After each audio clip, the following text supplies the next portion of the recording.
Buenas tardes amigos de Perú 21, bienvenidos una vez más a La Voz del 21, mi nombre es Ricardo Monzón.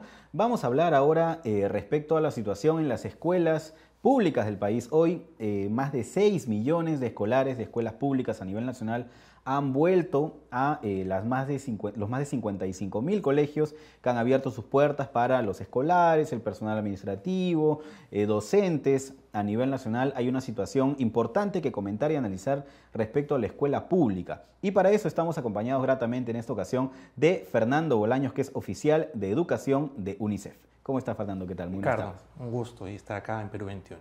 Bueno, primero, quizá la primera consulta es cuáles son los desafíos que tenemos como escuela básica en el 2024, hoy que se inician las clases escolares a nivel nacional en las escuelas públicas, ¿no? Bueno, el primer desafío es que todos y todas regresen a la escuela, ¿no? Según datos que el Ministerio en un momento dado nos ha compartido, habría 1 millón de niños, niñas y adolescentes fuera de la escuela, ¿no? Acá estamos incluyendo adolescentes que en algún momento se retrasaron, han ido a trabajar, etcétera, y que no están en el sistema escolar.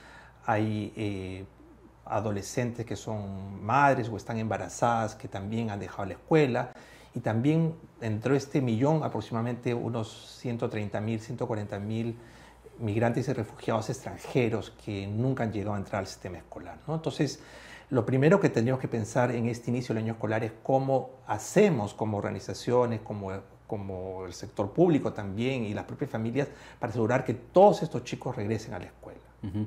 Y hay también un déficit de aprendizajes, ¿no?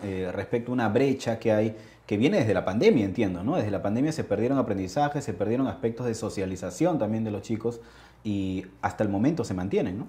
Sí, el segundo reto sería eso que tú dices, los desafíos, ¿no? Es decir, necesitamos que los chicos vayan a la escuela, no solamente para que lleguen a la escuela, sino para aprender, ¿no? Hay obviamente distintas mediciones, ha habido las pruebas nacionales que se aplican, que son pruebas muestrales, hay también la prueba PISA, que el año pasado se señaló, los resultados del año 2022, y todas revelan alguna cosa interesante. Primero, que en promedio probablemente no nos ha ido tan mal, ¿no? O sea, no hemos caído tanto como otros países en la prueba PISA, y algunos de los niveles digamos, en aprendizaje no ha habido una caída tan grave como esperamos. Pero esos son los promedios, ¿no? Cuando ya entramos en detalle nos damos cuenta que justamente los niños, las niñas, los adolescentes de las escuelas rurales o aquellas que están, digamos, en sitios donde ha habido este tema climático, etcétera, o los niños que están en pobreza son los que tienen los peores resultados y no se han llegado a recuperar. De manera anecdótica hemos ido encontrando, por ejemplo, estudiantes de cuarto, quinto grado que no saben leer, ¿no? Y si no saben leer, digamos, no pueden resolver matemáticas, no pueden resolver ciencia. Chicos que llegan a la secundaria, primero, segundo y secundaria, que tienen muchas dificultades para entender un texto corto, ¿no? Entonces, estos temas nos alertan de que justamente necesitamos hacer esfuerzos para que, ahora que lleguen los chicos, nos preocupemos de sus aprendizajes. Claro. Y cuando hablamos, por ejemplo, de la falta de aprendizajes o de recuperar aprendizajes, de un déficit de infraestructura, de atención climatológica para poder, digamos, proteger a los chicos, estamos hablando de quién. ¿Quién es el responsable de atender todas estas demandas de los escolares? Sí, bueno, hay condiciones mínimas que están a cargo del Ministerio de Educación y también obviamente de los gobiernos regionales que tienen la responsabilidad, ¿no? Uno de los temas que nosotros hemos insistido es que, claro, los maestros, o sea, debe haber una provisión de maestros adecuada, pero los maestros también deben estar capacitados y entrenados, ¿no? Una de las cosas que hemos encontrado, por ejemplo, es que, claro, nuestros maestros de nuestro país no están muchas veces acostumbrados a cómo lidiar con esta diversidad, ¿no?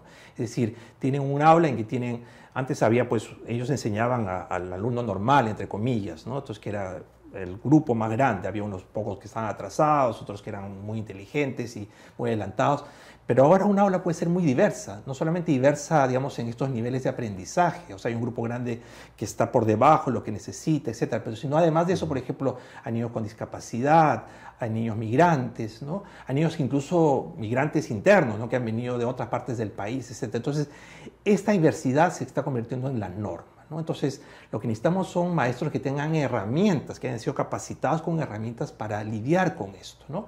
Una de las cosas que el maestro tiene que aprender, por ejemplo, es cómo hace para trabajar en su aula para que los chicos más adelantados en algunas áreas apoyen a los otros, ¿no? El otro tema que tiene que hacer el maestro, muchas veces en su escuela no hay un psicólogo, etcétera, es cómo hace contención emocional. Muchos de ellos vienen, como tú decías, de la pandemia, de casos en que ha habido, pues, encierro por mucho tiempo, casos incluso también de violencia en la casa. Entonces, todo el tema socioemocional y salud mental es otro de los desafíos importantes. Entonces, si juntamos todo eso, decimos, este año debería ser un año clave en que nos comprometemos desde las autoridades, pero también los maestros, las familias, a que los chicos aprendan, ¿no? Y hablando de los maestros específicamente, ¿qué tan preparados están para atender las demandas escolares de este año? ¿O hay una brecha también respecto a las capacidades que tienen ellos y a cómo el Estado ha atendido también esas demandas de los maestros para poder capacitarse y actualizar sus conocimientos? Sí, en general, los maestros, sí creo que muchos recordamos, incluso nuestros propios maestros, son generalmente profesionales muy interesados en su propio desarrollo, ¿no? Hay muchos, sobre todo los que viven en zonas urbanas, que siempre están llevando cursos, etcétera, ¿no? Lo único que yo diría, y eso es algo, por ejemplo, que hemos hecho con algunos programas que apoyamos en UNICEF, por ejemplo, el programa de la secundaria como Experiencia de Vida, que con el apoyo del gobierno de Canadá, etcétera, en que no basta darle cursos a los maestros, ¿no? Lo que es necesario es acompañarlos en sus escuelas, ¿no? O sea, estos programas de acompañamiento pedagógico, acompañamiento también al director. Es decir, el maestro aprende porque va a un curso, a una maestría, un curso corto. Ahora, por ejemplo, en estas semanas previas al inicio han estado los maestros en todas las escuelas capacitándose, ¿no? Pero que lo que ellos necesitan es alguien que en la aula les enseñe estas metodologías nuevas, les muestre de manera práctica. Por eso el acompañante es otro maestro, o puede ser también su propio director o directora, ¿no? Que le dice, mire, esta es la manera de hacer, logramos estos cambios, ¿no? Una cosa importante, por ejemplo, que se han hecho en muchos de estos proyectos o programas que apoyamos como UNICEF son estos que llaman proyectos de innovación pedagógica, ¿no? Es decir, toda la escuela se pone de acuerdo en, por ejemplo, promover el tema de un mejor clima en el aula. Entonces, todos los maestros se organizan, hacen su propio plan, sus estrategias, ajustan sus materiales. Algunos de estos programas o estos proyectos de innovación han sido reconocidos por FONDEP, este Fondo de Educación Peruana, por el propio Ministerio de Educación. O sea, lo que necesitamos son más de esto, ¿no? O sea, no acciones individuales de maestros que a veces pues, están sobrecargados, sino grupos de maestros que trabajan juntos para que la escuela sea más inclusiva, más acogedora, trabaje los temas socioemocionales y por supuesto también programas de aprendizaje, ¿no? O sea, que promuevan la lectura, promuevan la matemática, etc. Y esta vertiente de las nuevas tecnologías, de la inteligencia artificial, ¿los maestros pueden adecuarla en el Perú, pueden adecuar estas nuevas tecnologías a su enseñanza? ¿Está ocurriendo o cuáles son las dificultades para incorporarlas? Sí, bueno, muchos maestros han aprendido mucho en la pandemia, ¿no? Porque ahí a la mala fue, pues, o sea, nos encerraron a todos y teníamos que aprender como sea. Hay maestros que han hecho maravillas usando el WhatsApp, a veces no tenían gran internet, pero con WhatsApp hicieron grandes cosas, ¿no? Desgraciadamente mucho de esto con el regreso a la presencialidad se ha ido un poco perdiendo, ¿no? O sea, hay obviamente toda una discusión muy grande si los niños deben llevar el celular a la escuela, etc. Pero lo que sí sabemos es que las tecnologías, por ejemplo, todo este 1 millón o más de tablets que se repartió, podrían usarse de manera inteligente y mucho más rica de lo que se están usando, ¿no? Nosotros, por ejemplo, tenemos un programa en UNICEF que se llama Conectados para Aprender, con apoyo, digamos, de la cooperación española, también de Credit Corp, en que hemos estado ayudando a establecer estos laboratorios, estos aulas de innovación que se llama, que es usar mecanismos, o sea, enriquecer el trabajo con la tecnología que hay en la escuela, pero sobre todo ayudando a que los maestros tengan metodologías para trabajar esto, ¿no? Es decir, el maestro tiene que hacer, por ejemplo, proyectos colaborativos, ¿no? O sea, no la computadora, la tablet, etcétera, no puede ser solamente para un procesador de texto o para hacer PowerPoint, ¿no? Tiene que aprender cómo con esto puede investigar sobre un tema que les interese. Entonces, estos proyectos, por ejemplo, de aula, se están trabajando con las tecnologías. Entonces, podemos usar las tecnologías para impulsar los aprendizajes. Muchas de las tablets, por ejemplo, se han quedado en las casas de los chicos, ¿no? ¿Por qué no las usamos? Además, con muchos programas que están allí ya precargados. ¿Por qué no enseñamos a los maestros que le digas, si tú tienes este problema en matemáticas o este tema de promoción de lectura, usa esta app de tu tablet que esté en tu casa para hacerlo y cómo trabajamos juntos, pues conversamos lo que aprendiste, lo que leíste, los programas que desarrollaste, ¿no?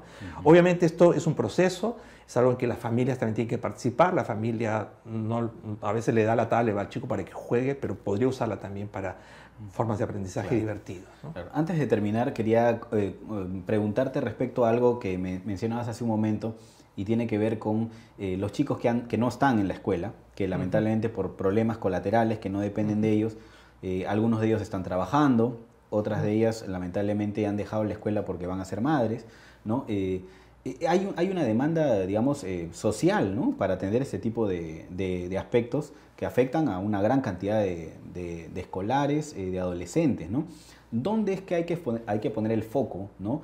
Porque definitivamente si hay escolares que están trabajando es porque hay una crisis económica que estamos viendo en el país.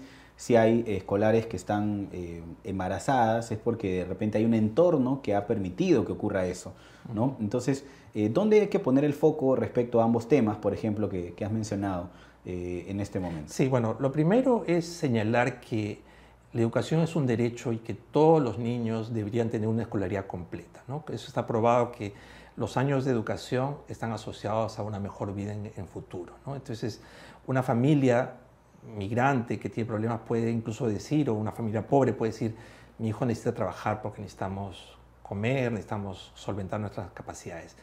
Pero hay que mandar mensajes muy claros de que si los chicos comienzan a trabajar desde adolescentes, etcétera, las posibilidades de salir de la pobreza disminuyen, ¿no? Entonces, creo que el énfasis está primero en reconocer esto como sociedad, segundo, hay que ubicar a estos chicos, hay que saber dónde están, ¿no? Ahí el trabajo con las organizaciones comunitarias, en los barrios, en los pueblos. Que hay una coyuntura que los empuja a eso. Hay que los empuja, pero por eso, o sea, los programas sociales que existen, que a veces no llegan a todos, oportunidades para las familias deberían asegurar que no sean los adolescentes los que tengan que encargarse de esto. Entonces, ubicar dónde están, hacer a la escuela más atractiva, cruzar con otras cosas, ¿no? Por ejemplo, los temas de salud también. La escuela es un espacio donde se aseguran elementos de salud, de protección, de alimentación escolar, en el caso de primaria, ¿no? Entonces, deberíamos recuperar eso. Entonces, eso es una función importante que debe tener y por eso, repito, creo que lo clave es, deben regresar todos y todas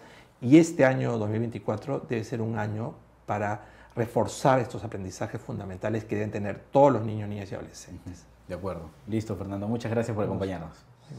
Bien, ha sido Fernando Bolaños, oficial de educación de UNICEF, hablando con nosotros y analizando la situación del retorno a las escuelas de más de 6 millones de escolares de escuelas públicas de 55.000 colegios a nivel nacional, nada más y nada menos.